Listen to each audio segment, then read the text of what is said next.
não nesse livro, mas em outro, que é o Como Entender o Dom de Profecia, eu comento 2 Coríntios 12, e lá Paulo ele vai se defender das acusações que ele era um apóstolo fraco. Ele até disse que está ali falando sobre os superapóstolos da igreja de Sim. Corinto, né? E qual era o argumento?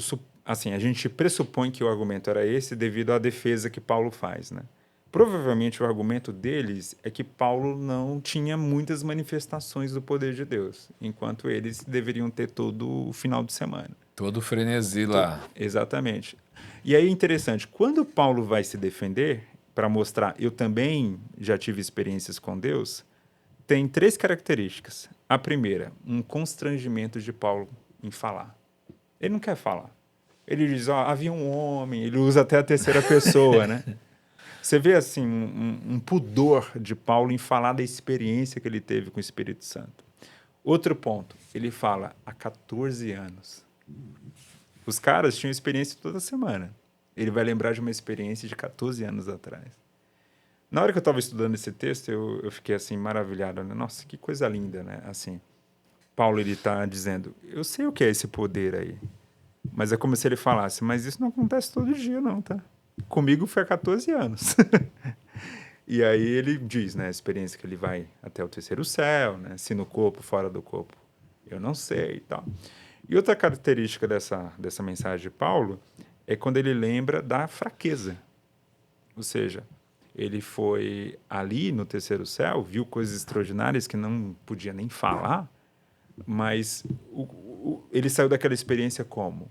Ele saiu com uma marca, de alguma forma, ele foi até recebeu uma bofetada de um anjo, né? No sentido de que volte para o chão, volte para a terra e não volte orgulhoso, não volte se gabando Sim. da experiência que você teve, né? Pelo contrário, tenha consciência que você é pó, que você é um vaso, né? Então, assim, não há uma ostentação da Do dom. experiência, do dom. E Paulo teve dons extraordinários. Paulo foi usado em cura. Ele mesmo diz, eu falo em línguas mais do que todos vocês. Então, Paulo sabia o que era o poder de Deus, mas não precisava ostentar. Eu costumo lembrar experiências que eu tive, e eu sempre falo, foi na minha adolescência.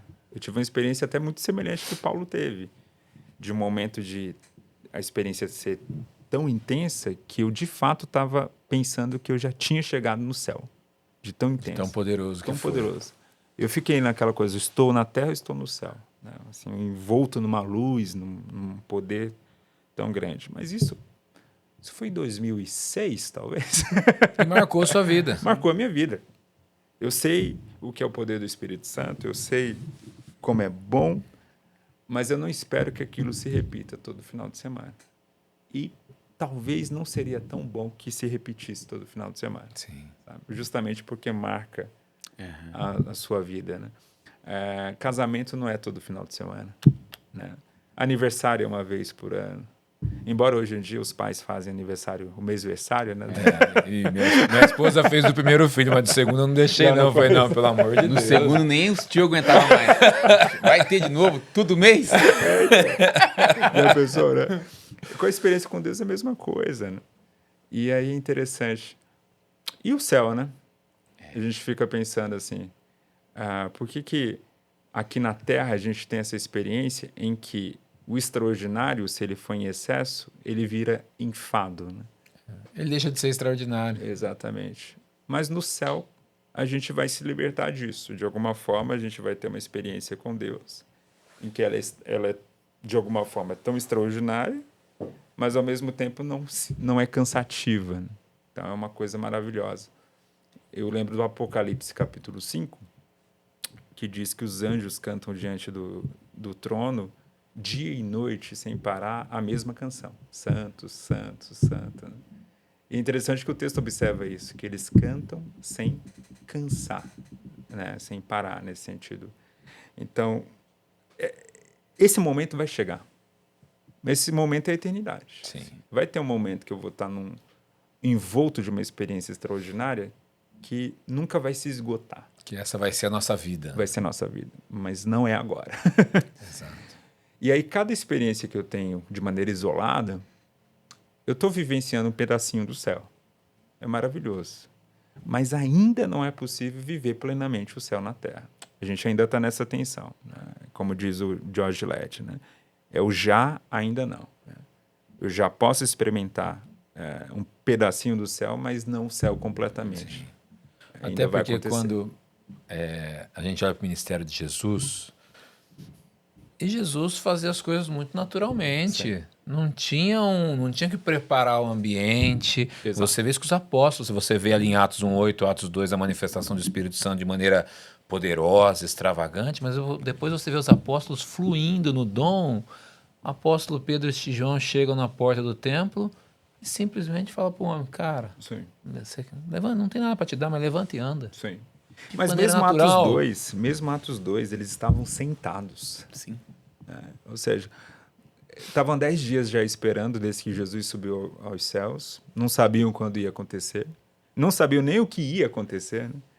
Mas estavam sentados. Eu acho isso fascinante. O texto diz claramente que, de repente, ou seja, de maneira inesperada, aconteceu aquele evento, né? Então, mesmo, e você usou uma expressão muito boa, mesmo Atos 2, não há nada de preparação. Não, nada. As pessoas costumam perguntar para mim, né? O que eu tenho que fazer para ser batizado no Espírito Santo, para receber um dom? Cara, a única coisa que eu vejo Jesus mandando a gente fazer é orar e esperar. Exato. É só isso. Ore e espere. Ore, persevere na oração, continue orando e espere. É isso. Não tem que fazer um fundo musical. Não precisa. Dar 3 cambalhotas e tal, né? Infelizmente que... Ou como tinha muito antigamente no meu pentecostal, né? Chamava as pessoas à frente, aí diziam assim, vamos orar agora por batismo no Espírito Santo. E diziam assim, mas não ore, só dê glória. Quem está aí embaixo só dê glória. Aí o pessoal, glória, glória, glória, glória. Se você fica dando 20 glórias, uma hora a língua enrola, né? Uhum. Aí sai na estatística daquele pregador, olha, 10 foram batizados, 20 foram batizados. E quando nenhum foi Tiveram batizado. evidência, né? A evidência do Espírito Santo, que é o dom de línguas. Na verdade, aquilo foi manipulado, né?